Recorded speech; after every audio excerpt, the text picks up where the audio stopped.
Oke, sekarang kita episode pertama dari Belajar Pajak bersama Bro Andre, founding partner dari kantor konsultan pajak Andrianto Rasidi. Nah, jadi kali ini kita mau bahas ini nih, Bro, bahas tentang DTP ditanggung pemerintah. Mungkin sebelum ngejelasin, jadi kan gara-gara COVID ini kan pemerintah ngasih relaksasi kan.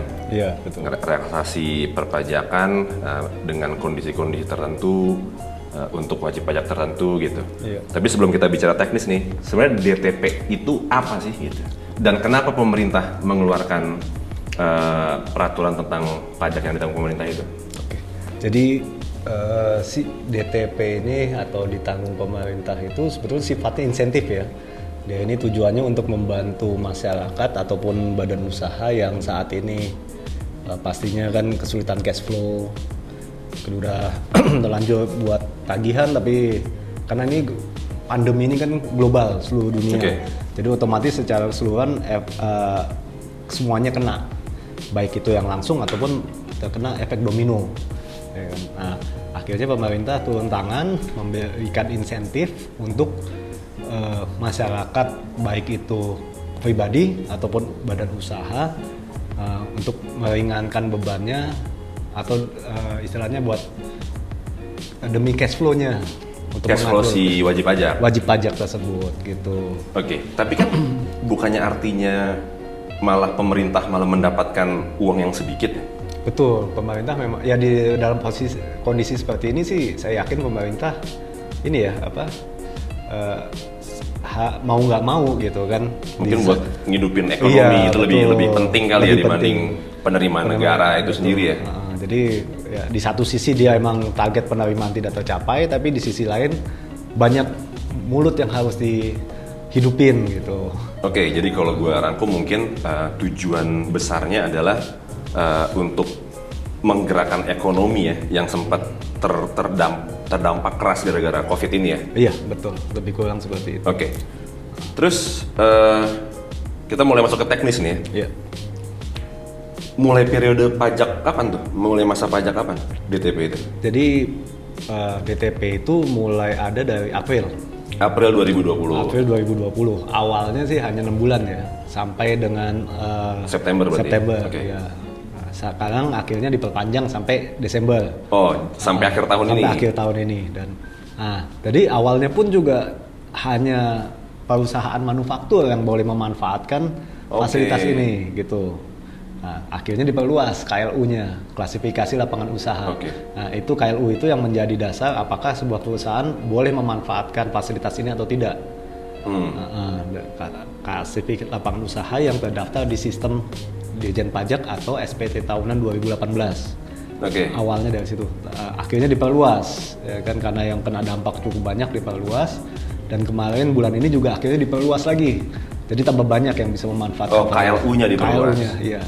Oke. Cakupannya. Nah, kalau pajaknya sendiri, pajak apa tuh? Nah, jadi pajaknya itu ada PPh 21. PPh 21 gaji. Iya, atas gaji. Oke. Atas gaji. Nah, ini beda. Jadi untuk PPh 21 ini sebetulnya yang menerima manfaatnya bukan perusahaan ya, tapi karyawannya. Nah, karena dia biasa dipotong pajak, akhirnya nggak dipotong. Tapi si perusahaan tetap harus ngebayarin itu ke si karyawannya. Iya, betul. Jadi secara cash flow perusahaan sama aja. Oh, yang tadinya bayar ke negara, sekarang bayar ke si karyawan.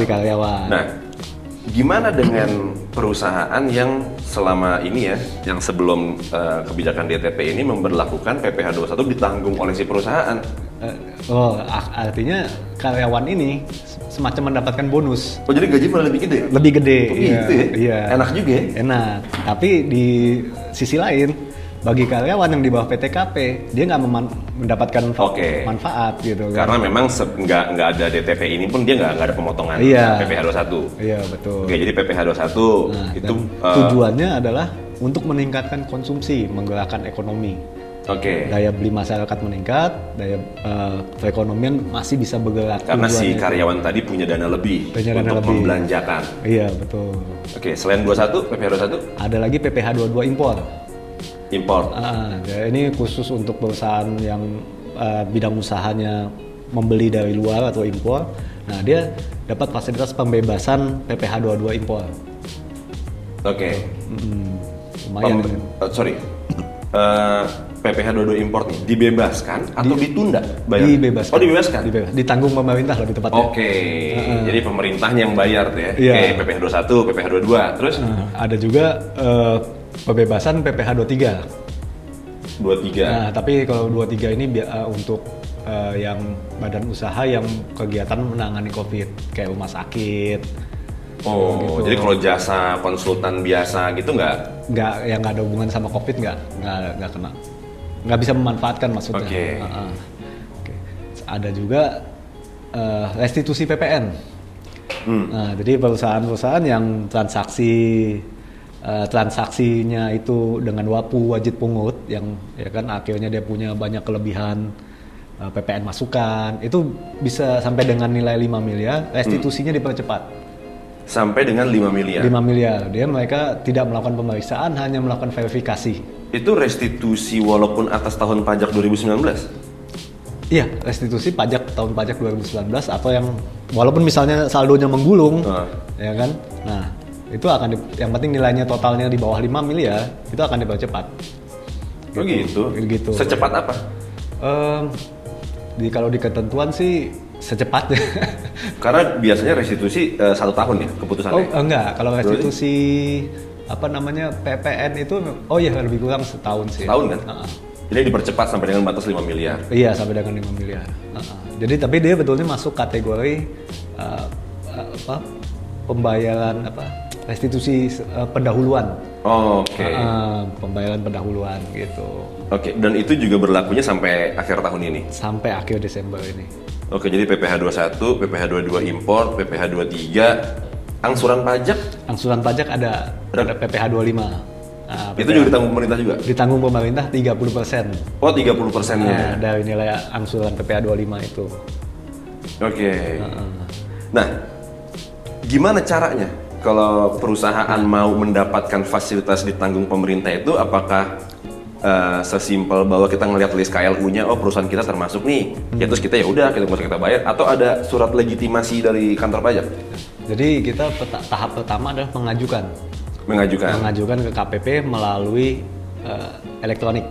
Oke. Nah, itu bisa diakses di djponline.pajak.go.id. Ada nanti di situ adalah info KSWP, konfirmasi status wajib pajak. Nah, nanti di situ kita tinggal pilih, ya kan, kita memanfaatkan fasilitas apa. Contoh, kita memanfaatkan fasilitas PPh 21 ditanggung pemerintah. Pada saat kita klik, ya kan, mau manfaatkan itu, nanti sistemnya akan mengecek apakah KLU kita masuk apa tidak. Nah, ini yang kadang kendalanya adalah perusahaan itu tidak melakukan update atau data yang dimiliki oleh perusahaan ini berbeda dengan data di pajak. Jadi contoh, kita punya bidang usaha kita jasa konsultan, ya kan. Nah, taunya di SIUP kita perdagangan.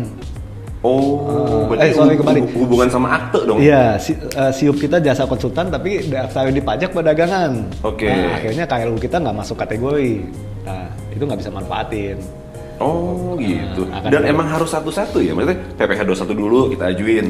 Iya, betul. 22 kita ajuin gitu? Satu persatu. Gantian. Oh gitu? Iya. Oke, taruh misalnya memang KLU kita ditolak gitu. Ya. Udah nggak ada lagi yang bisa kita lakuin? Ada. Jadi pertama bisa melakukan perubahan SPT tahunan 2018. Gitu. 2018 apa 19? 2018. Oh. Jadi dia yang diambil itu data SPT tahunan 2018. Oke. Nah, 2018-nya kita ubah, kita sesuaikan KLU-nya di situ. Oh, jadi KLU di SPT 2018-nya dirubah? Iya, betul. Tapi nanti kalau misalnya ternyata sistemnya nggak ke-update, ya mau nggak mau kedua datang ke KPP, lakukan update data. Oke. Begitu. Oke. Nah, misalnya udah diterima nih, kita dapat apa? Si wajib pajak dapat apa? Kalau itu beda-beda ya. Kalau kayak PPh 21 sama 25 cuma notifikasi aja pada saat itu, oke, permohonan Anda disetujuin, hanya begitu aja. Jadi kalau kita nggak punya dokumen yang bisa dicetak, itu nggak ada, kecuali kita PPh 22 impor. Oke. Ya, itu ada dokumen dicetak, jadi nanti pada saat kita melakukan impor, ini bisa digunakan sebagai pembebasan. Oh, jadi bukannya kita terima ini ya kayak SCAT atau SKB gitu ya?